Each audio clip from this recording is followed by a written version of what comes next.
Hey everyone, welcome to another edition of FOW101 with Matt, and today I have for you what I like to call Green Grimm. Green Grimm is really just kind of a token name for any kind of control Grimm deck. So talking a little bit about Grimm, even though he really needs no further introduction. Uh, just an amazing card. Maybe one of the most important things that's kind of overlooked is the fact that you can pay any attribute if you're playing a fairy tale. So even if, let's say, your first turn you flip up a non-blue source, but hey, look, I have this Cheshire I want to play, and you get to play it for free. And then the other effect that is just really strong, let's say you're going into the late game and you draw Gretel. If you have a mana open, you can discard it, search up any fairy tale in your deck, and play it that way. And it's just really a great way to make sure your draws are always live if you have that one extra mana up. So going on a little bit about the stones now.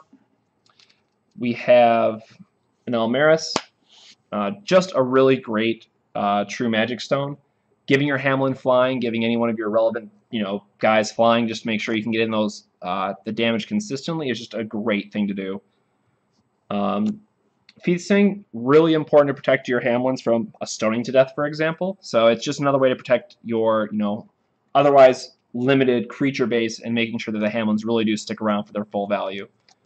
Outside of that, we're just playing 4 Magic Stones of Gusting Skies, just a nice wind light source. Again, you really want to make sure that you're able to turn on both Almerius and Feethsing. And also, the other reason why it's called Green Grimm is because you're playing Gretel and you're playing all green stones. So then I have 4 deep woods as well. Green Grimm can, since there's no real condition on your fairy tales that you play them for free as much as you want. You don't have to necessarily go into those specific colors, as I'm going to show here with Cheshire. You don't actually need blue to play 4 Cheshires. And it's something that when I'm going between decks, I might forget every now and then, but you could have not a single blue stone in the deck and still be able to cast Cheshire, which is something that's very, very strong. So for Cheshire, not much needs to be said about this card in particular. Very good draw effect. Just a relevant blocker too that, let's say they're swinging with something, a Hamlin, for example. You can freely block with Cheshire because it can't be targeted by the tap down ability, and it just shuffles back into your deck. So chances are you're just going to draw it again. Going on a little bit more about fairy tales, we have 4 Tinkerbells. So with this card, anytime you're playing a fairy tale, it gets pumped by 200, and it does count itself. So this is something where you're going in the late game, you're getting a little stalled out, that you're just accumulating all these fairy tales. Again, this is where you want Almerius. In most of my games, Tinkerbell is pretty common to be an 800 or 1,000 power toughness creature. So it's definitely another way that they might not see it coming. It's a 1-drop. It's good pretty much any time in the game. And it's something that can really close out a game early too if it goes unchecked. Going into more of our ramp package, we have 4 Elvish Priest. And really what this allows you to do is do a turn 2 tell a fairy tale, which I'll get into a little bit more later. But anytime you're using the ramp spells, it's just really great. It lets you get ahead. It's another way to leave up Xeex when your opponent might not be expecting it, or leave up mana for Feethsing when they're not expecting it. On top of that, we have 4 Gretels. Again, so when Gretel enters the battlefield, enter the field, I should say, you flip over the top card of your Magic Stone deck. If it's a Windstone, which the entire deck minus 2 cards is, so 80% chance, or 80% of it is Windstones, I should say.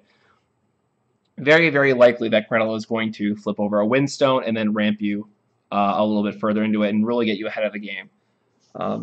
Getting all those stones are very important, and then the way that we really can make use of these creatures that might not be doing anything otherwise is playing 3 Rapunzel. So what makes this card so good?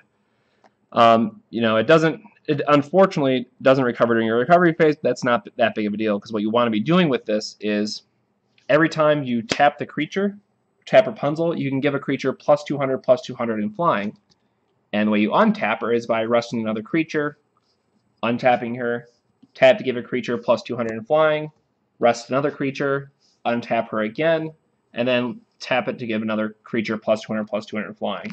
So you can very quickly realize that having access to Rapunzel in the deck is a way to turn your Gretels, turn your Elvish Priests, and turn your otherwise mostly irrelevant creatures into some decent-sized bodies. So that's another way that, if you want to just sacrifice a Gretel to, say, a J-Ruler, you have that option as well. Just kind of my fun one-of, as Three Musketeers is very popular in my meta. Emperor's New Clothes. When he comes into play, he destroys all addition resonators, and then your opponent that your opponent controls, and then your opponent can no longer play addition resonators while he's in the field. Great card against Three Musketeers, which is again one of the most popular decks that, if people are trying to get into the game, if it's very budget friendly, it's very powerful for mono green, and it's something to consider. It's also just really good against the Kaguya decks that have, that have the Longinus. Yes, they can just bring it back, but it's at least a way that they have to then answer your Emperor's New Clothing as well. The common all-star of the deck, Hamlin's Pied Piper. So he costs 5, but I'll just go ahead and talk about him in conjunction with this card, Tell a Fairy Tale. So 4 of these, pretty much, I always want to be running. Hamlin, he's a 1,000 body. When he comes into play and attacks, he can target a Resonator, both recovered or rested, is an important thing to note, and it will not untap during its opponent's next turn. So what's so amazing about this is that if your opponent only has 1 creature, they can attack with them, it's going to lock it down, you can swing in for that free 1,000 points of damage. Same thing with Almerius, which is why I just absolutely love that True Stone, is you can give them flying, tap something down if there's 2 creatures, and really feel like you're getting ahead in that. And then Tell a Fairy Tale, what this does is lets you search your deck for a fairy tale. And if your ruler is Grimm, which we are definitely playing Grimm, you can put it into play and it triggers its enter ability. So again, in the case of Hamlin, one of the best things that you can be doing in this deck is to play Elvish Priest on turn 1, turn 2, jam Tell a Fairy Tale, and then likely you're going to have some kind of backup protection for Hamlin, which I'm going to get into now. So we're playing 3 Absolute Cake Zones, just a great way to counter a normal spell. So, stonings, anything of that nature, anything that's going to threaten your Hamlin, you can easily counter it. Another great thing is because we're playing for Gretel, the spell says if you control Hetal Gretel or Hansel, you get to draw a card. So, if you're playing a control deck, drawing cards is always a good thing. I can't talk about this next card enough. Everyone that knows me on the Forceful US page just knows how much I rant about this card. Xeex. It's basically just a 4-of in every single deck I play that has green in it. You can counter a creature spell. You can give one of your creatures hexproof. You can pump all your creatures by +200, +200. Or let's say you're in the control mirror and it's very attrition-y. They don't have Necronomicon and you're getting to the point where you might deck each other out. Then you can just shuffle your graveyard back in, and because of Cheshire, because of Absolute Cake Zone, you can draw those cards back out again. And it's just a great way to ensure you don't mill yourself out. In a Kaguya deck, that's definitely relevant. I've come very, very close to milling myself out as well. So Zekes, the Ancient Mage, love the card. Should be a 4-of. It is incredibly, incredibly strong for a rare. A card that I pretty much always run 2 of as well, as long as I have a light source, is Dream of Juliet. Again, I can't talk about this card enough. Draw a card, blink a creature, or destroy an addition. So if they're playing Necronomicon, you want to make sure that you're turning off that engine very quickly, or else they'll steal the game from you. So Dream of Juliet, always a 2-of if you have a light deck. It's just so versatile. And then lastly, and this last 3 cards are really, flexible, but what I really like is having a 1-of Athos. So he's a fairy tale, which is also awesome. So you can search for him when you really, really need him. And at 8 body is not too bad, but when he has an enter ability, that you get to search your deck for addition resonator and put it into your hand. Because we're not playing Puss in Boots, we can't automatically equip it to him.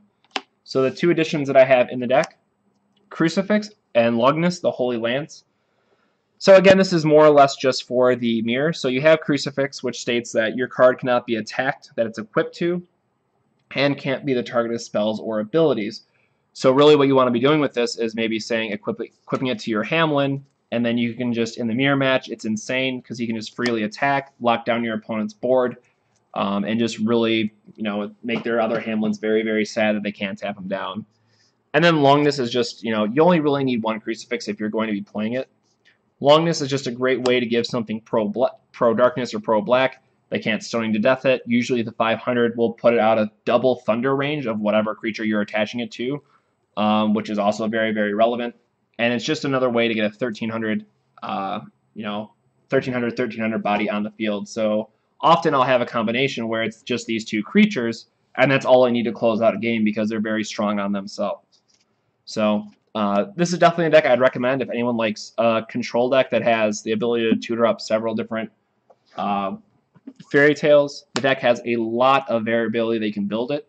Since the only real condition is that I strongly recommend playing Gretel, so you can always have that ramp. And then beyond that, you can play pretty much whatever you want. Hamlin's a fairy tale. I would very strongly suggest Light, simply because of having Fairy Tale in the deck is very strong, and if you can cast it on turn 2, even better. And outside of that, I think it's just a great deck. I played it this week at our tournament, went 3-0 with it. We had a very small turnout because there was Yu-Gi-Oh! Regionals going on, there was a Magic event going on as well. But I think in the very near future, after I build a couple more decks and do a couple more requests, it's something I would definitely recommend to people if you want a more controlling type deck that's not Abdul. So I hope you guys like the deck tech. Make sure to like, subscribe us on YouTube. You can always follow us on Twitch as well. And you can always catch me in the Forcible US page. On top of that, if you ever want to send us a deck list to preview in one of our live testing videos or maybe of our Lackey CCG videos, feel free to shoot Chris and myself an email at ggforceofwill@gmail.com. And we're going to be doing another community-based episode here in a couple weeks. So thank you guys for checking out the Deck Tech. I'm Matt Cosmore, and I'll see you guys next time.